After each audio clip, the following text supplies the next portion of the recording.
Welcome back to the Biker Protocol Show. I am Hollywood with Black Patch in Las Vegas, and this is... I'm Picasso with the Eagle Riders MC here in Las Vegas. So finding the right fit. I think that's been a topic. It kind of goes along with a video we did before about why not to start a club, Right. which you can find We'll post out a there. link up in the... Yeah. Why should you find the right fit instead of starting a club? Well, the issue is, people, 5 guys get together, they're friends, and like, let's throw a patch on, let's start Yeah. a club, right? But the reality is in any community, whether you're in a big city, if you're in a suburb, if you're in a small town, there's always going to be clubs around, Yeah. and there's so many that offer so much to members on any kind of topic, any kind of membership, any kind of history, affiliations, things like that. There are military clubs, for example, like here in Las Vegas. So in Las Vegas here, I know there's about 200 clubs in Vegas. Yeah. Of that, you've got everything from clubs that are like Marine clubs, right? And I know there's a couple in Vegas here. You've got clubs that are based from ex-cops. You've got clubs based on firefighters. You've got clubs based on every branch of service, not just Marines, right? Yeah.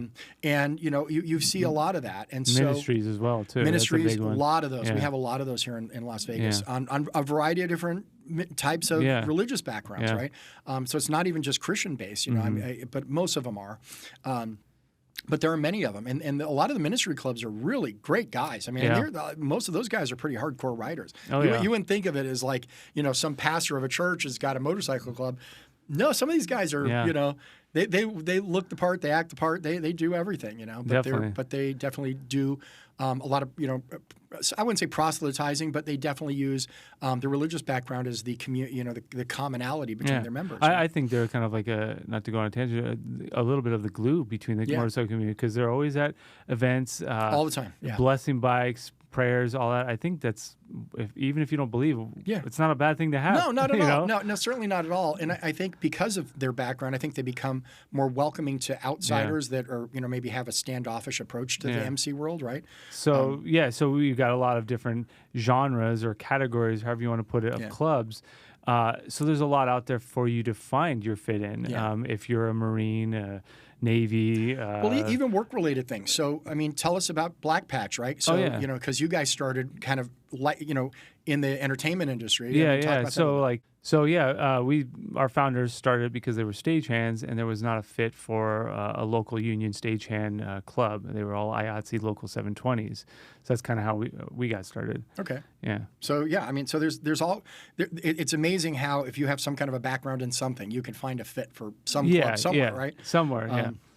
And a lot of it's kind of like dating when you think about it, right? It's kind of like, as a club, we're always looking for people that we know we would gel with, and we would like to welcome into our family over a period of time as we get to know that person. Yeah.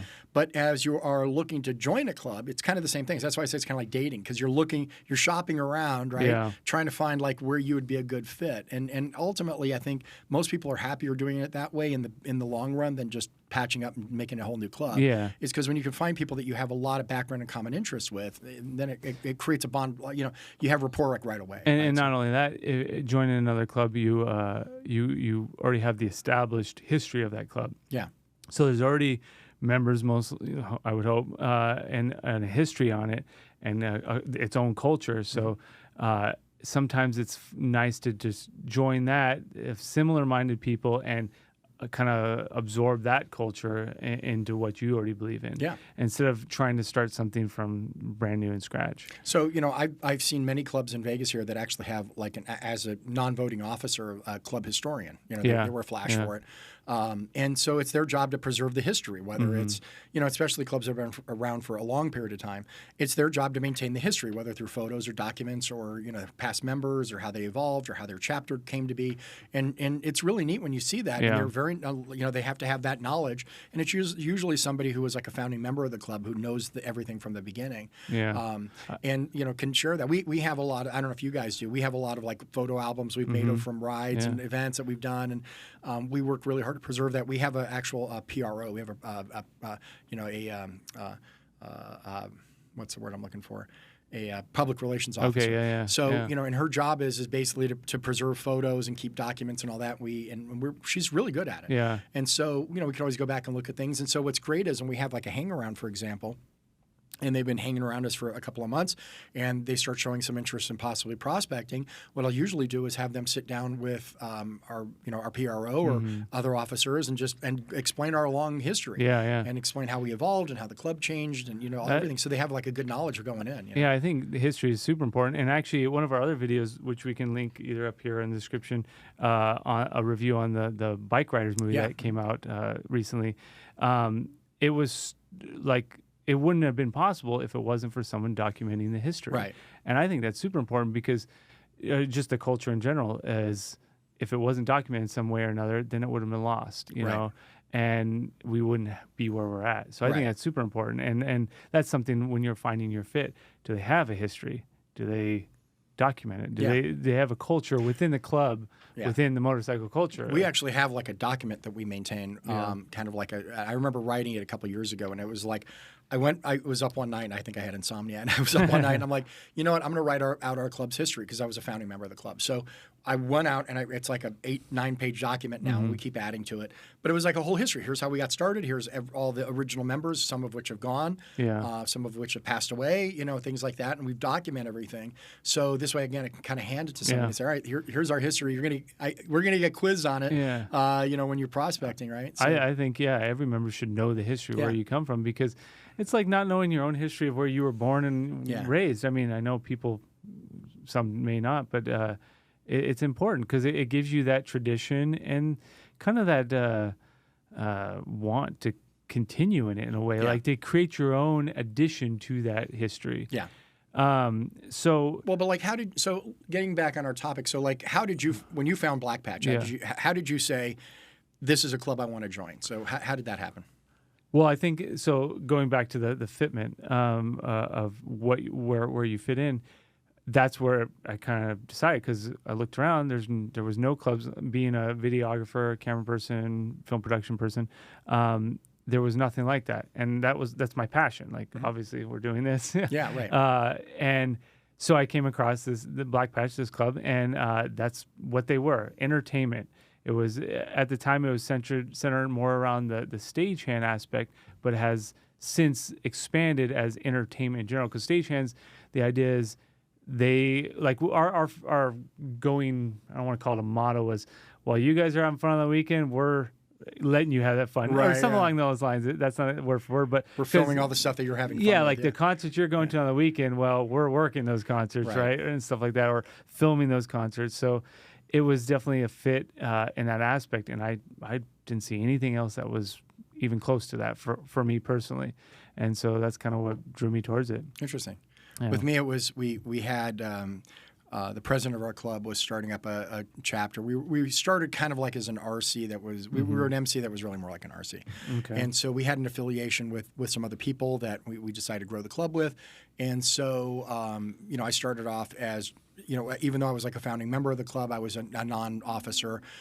Over a short amount of time, I became our club secretary, and then kind of eventually became our VP, and then eventually took over the club when our original president moved to another state. So, and we decided not to open up another chapter. So, so I took over the club at that time, and so. It's interesting how you hear clubs evolve like that, right? And so, with us, it's like we don't necessarily have kind of a topic, I want to say, for lack of a better word, that you guys, like a theme that you guys have. We're just a little bit more generic than that. But that's, again, maybe that's not what people want, and maybe people want to join Black Patch because of who you are. So, so there's all different reasons, right? Yeah, we've actually had people, I've had people contact me from Canada, from Toronto, which is a big film industry, stagehand, entertainment industry, saying, well, we don't see a single other stagehand entertainment type club. Interesting. And they've actually reached out to us. You got a chapter here, a charter here, and stuff like that. And that's neat. So it's definitely a niche, and I think that goes along with that fitment. And it doesn't have to be like, say, a themed club. It can just be, you find even if it's not a union club or a military club, if you just find a club like, for example, yours, and the people you meet there are cool and they fit with you and they drive, that's your fit. And sometimes it could be even things like for example, there's a lot of clubs that circulate around politics, right? Without singling out anybody, right? whatever your political affiliation is. But there is a lot, mostly RCs, right? And they're very politically driven. They have, bikers for whomever, right? Yeah. And so you see those clubs. One of the things that we worked really hard with, even though the majority of the people in our club have very similar political beliefs, we prefer to keep politics out of conversation. So we don't allow political banners in the clubhouse. We don't want to, because that causes divisiveness. It's like, I don't care. I like you for who you are. I don't care what your politics are. I mean, there used to be a time where it didn't matter about your politics. You just hung out and you were friends with people. And I don't care, right? Yeah. And now it's a different world. But and so I prefer to kind of, we're here to ride motorcycles and be a family and have great events. I don't really care who you vote for. I don't care. But some people do. Yeah. But that's another reason. If you're very politically driven and you enjoy hanging around like-minded people that's an option for you. So, again, that might not be like an MC culture thing, but it might be somebody just, people that share riding motorcycles, and that might be a thing that you might want to look into. And that definitely is the reason to weigh out your options. Yeah. Check out all the different clubs that if you're in the military or ministry, check out all the ministry clubs, whatever unions, whatever it is. Just check out the clubs. Hang out with them, meet some of the people, and you might be surprised how easily you'll fit in. It won't be like such a hard prospecting period or whatever, You might actually easily fit in, and you guys will just be, the best of friends, or 100%. Whatever you want to call it. And just look in your community. There's always, events where lots of clubs come together. Yeah. And you can literally go club shopping like that, right? I mean, I hate to say it like that, but you can, right? You can go around and go and shake hands, and right? That. I mean, it's kind of like that. Shake hands with people and, tell me about your club and whatnot, and then you can start the hang around process if you find somebody that is interesting to you. So, definitely. There's a lot of ways to do that. So, yeah. So, I mean, find your fit. That's really there's plenty of spots to fit in, and by starting a new club, you're kind of making it harder for people to fit in my opinion, because you're making too many choices, and too many choices can be a bad thing. So thanks for watching this video, and be sure to like and subscribe to this video. It keeps us going and it lets us make much more videos. So be sure to hit the like and subscribe button right down there. We really appreciate it, and that way you can get all of our videos and they come out every week. So let's do our traditional shot here. Skull. Right through our Harley glass. Cool. Thanks for watching our video. We'll see you next week.